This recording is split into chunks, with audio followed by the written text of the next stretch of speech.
मुझसे कुछ fashion industry के स्टूडेंट्स ने पूछा कि एआई जब हर इंडस्ट्री के लिए इतना कुछ कर रहा है तो फैशन इंडस्ट्री के लिए क्या कर रहा है। आइए तो इस एपिसोड में देखते हैं कि एआई फैशन इंडस्ट्री को कैसे बदल रहा है और कितने अच्छे अपॉर्चुनिटीज लेकर आ रहा है। शुरू करें।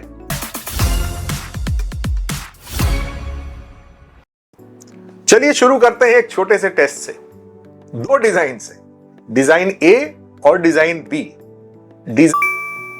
एक बहुत ही फेमस डिजाइनर ने बनाया है और दूसरा एआई ने बनाया है 5 सेकंड में।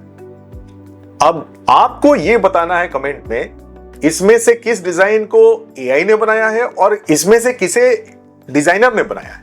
फैशन ने बहुत बड़े बड़े शिफ्ट्स देखे हैं। 1850s हॉटे कुटूर का टाइम था जिस समय डिजाइन्स या फैशन एलीट क्लास के लिए था, थोड़ा स्लो और कस्टम मेड था। उसके बाद 1920s में आया ready to wear, standardize size जो डिजाइन्स थे उसे उसने कॉमन लोगों तक पहुंचाया। 1990s में 2 सीजन की जगह 52 माइक्रो सीजन्स का कॉन्सेप्ट आया और फैशन और आगे बढ़ा। और 2010 में ई कॉमर्स बूम आया, ग्लोबल रीच और बहुत सारे अपॉर्चुनिटीज। लेकिन इसके बाद जो मास प्रोडक्शन था उसने अपने सारे लिमिट्स क्रॉस कर दिए। ब्रांड्स के लिए ये एक बहुत बड़ा गेसिंग गेम बन गया। उन्हें कई महीने पहले ये डिसाइड करना पड़ता था कि लोग आज क्या पहनने वाले हैं। रिजल्ट ओवर प्रोडक्शन, ढेर सारा वेस्टेज और डेड स्टॉक। अब ये एक बहुत बड़ी प्रॉब्लम आ गई। ये पुराना सिस्टम 3 रीजन से फेल किया। पहला, इंफॉर्मेशन का ओवरलोड। सोशल मीडिया ने billions of data points create किए जो कि ह्यूमंस एक साथ प्रोसेस कर ही नहीं सकते थे। दूसरा, एक फिट क्राइसिस आया। ऑनलाइन जो शॉपिंग हो रही थी उसमें रिटर्न्स ने स्काई रॉकेट करना शुरू कर दिया क्योंकि जिन्हें फिट नहीं होता था वो वापस करते थे। और तीसरा, एक इकोलॉजिकल डिजास्टर हुआ। मैसिव ओवर प्रोडक्शन के कारण बहुत सारा डेड स्टॉक, वेस्टेज ये सब तैयार होने लगा जो कि एक एनवायरमेंटल प्रॉब्लम बन गई। फैशन इंडस्ट्री डेटा में तो डूब रही थी लेकिन इनसाइट्स की बहुत सीरियस रिक्वायरमेंट थी जिसमें काफी प्रॉब्लम आ रही थी। सॉल्यूशन और फोरकास्टर्स ढेर सारा हायर करना था लेकिन ये सही सॉल्यूशन था नहीं और यहीं पर एक डिजिटल ब्रेन की जरूरत पड़ी। इसी से एआई आया और एआई आपके क्रिएटिव जीनियस को रिप्लेस करने नहीं आया है, वो आपका एक बहुत अच्छा इंटेलिजेंट असिस्टेंट बनेगा और आपके आइडियाज को डेटा के साथ वैलिडेट करता है। क्रिएटिव जीनियस अभी भी आपका ही है। तो ओल्ड मॉडल क्या था? जो फोरकास्टर्स थे वो पास्ट डेटा के बेसिस पर फोरकास्ट करते थे। ये अप्रोच अब काफी लिमिटेड हो गई है। पिछले साल के ट्रेंड्स आगे के फोरकास्ट को प्रेडिक्ट नहीं कर सकते जो किसी भी इंस्टाग्राम पर या कहीं पर भी वायरल हो गई है। न्यू मॉडल क्या है? AI demand sensing. Computer vision social media, street style और रनवे से daily lakhs of images analyse करता है। जो लीडिंग ब्रांड्स हैं उनके फीडबैक को लें तो करीब 20 से 50% फोरकास्ट एरर्स लो हो गए हैं। तो आइए अब देखते हैं कि अदर कंट्रीज में क्या हो रहा है।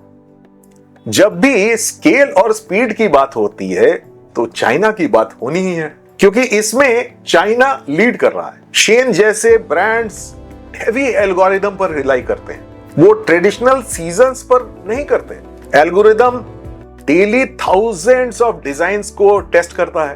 क्लिक्स बढ़ने पर ऑटोमेटेड सप्लाई चेन फैक्ट्री को प्रोडक्शन बढ़ाने का सिग्नल देती है। ये प्योर सेंस में एल्गोरिदमिक फैशन है। आइए देखते हैं कि अब यूएसए में क्या हो रहा है। यूएसए में टेक और फैशन दोनों को ब्रिज किया जा रहा है क्योंकि फोकस कंज्यूमर एक्सपीरियंस पर है। सिलिकॉन वैली के जो स्टार्टअप्स हैं वो वर्चुअल ट्राई-ऑन्स और पर्सनलाइजेशन पर बहुत ज्यादा फोकस कर रहे हैं। कंपनीज डेटा साइंटिस्ट को ह्यूमन स्टाइलिस्ट के साथ कंबाइन करके काम कर रहे हैं। एआई पहले से प्रेडिक्ट करता है कि क्या फिट होगा और कस्टमर क्या लाइक करेगा बॉक्स शिप होने से पहले। और यूरोप में क्या हो रहा है? यूरोप में हेरिटेज और लग्जरी को प्रोटेक्ट करने पर काफी एफर्ट्स किए जा रहे हैं, सिर्फ स्पीड पर नहीं। लग्जरी ग्रुप्स जैसे LVMH हेवीली AI और ब्लॉकचेन पर बहुत ज्यादा इन्वेस्ट कर रहे हैं, एंटी काउंटरफीटिंग और ट्रेसेबिलिटी के लिए। एडवांस सिस्टम्स मटेरियल पैटर्न्स और प्रोडक्शन डेटा एनालाइज करके ऑथेंटिसिटी वेरीफाई करने में मदद करते हैं। यहाँ AI वैल्यू प्रोटेक्ट करता है, सिर्फ स्पीड नहीं लाता। आइए अब वर्चुअल ट्राई-ऑन्स को देखते हैं। AI वर्चुअल ट्राई-ऑन्स बहुत हेल्प कर रहे हैं। कई मार्केट्स में जो रिटर्न्स थे वो काफी रिड्यूस हो चुके हैं। आपकी एक फोटो से 3D मैश बनाता है। दूसरा स्टेप गारमेंट को डिजिटाइज करता है, फैब्रिक वेट, स्ट्रेच और ड्रेप समझता है। तीसरा स्टेप फोटो रियलिस्टिक इमेज बनाता है, दिखाता है कि आपके कपड़े आपके ऊपर कैसे फिट होंगे और उनके फोल्ड्स कैसे आएंगे। जो वेल इंप्लीमेंटेड सिस्टम्स हैं वो कन्वर्जन्स काफी लिफ्ट कर रहे हैं और रिटर्न्स तो काफी कम करते जा रहे हैं। दूसरी चीज, इसमें वेस्टेज को काफी स्टॉप किया जा रहा है।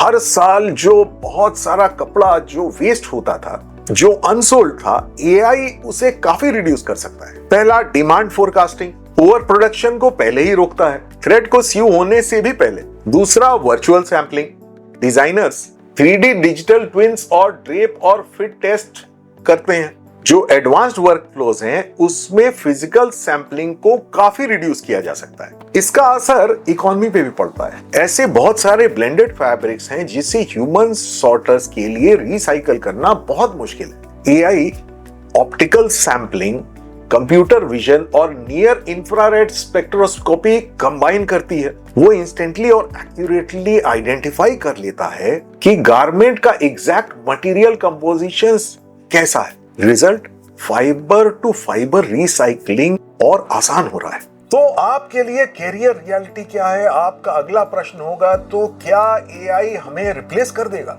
आंसर, आपके बिगिनिंग के जो इमेज मैंने दिखाए थे उसमें पहला जो इमेज था वो AI जनरेटेड था।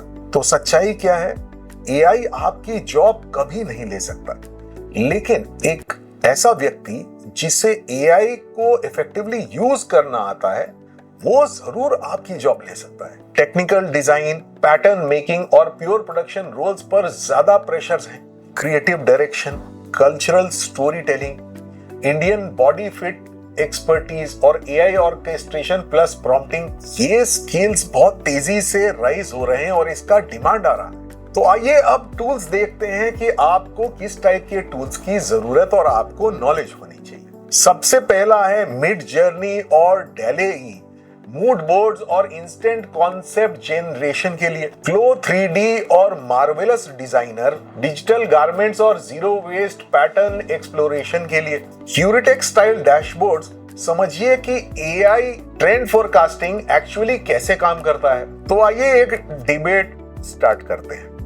कमेंट्स में बताइए, अब ये जो डिजाइन्स बन रहे हैं इसका ओनर कौन है? प्रॉम्प्ट लिखने वाला यूजर, AI कंपनी, या फिर ओरिजिनल डिजाइनर्स जिनका डेटा यूज हुआ है? आइए तो अब विदा लेने का टाइम आ गया है। मेरा ख्याल है ये एपिसोड आपको बहुत बहुत पसंद आया होगा।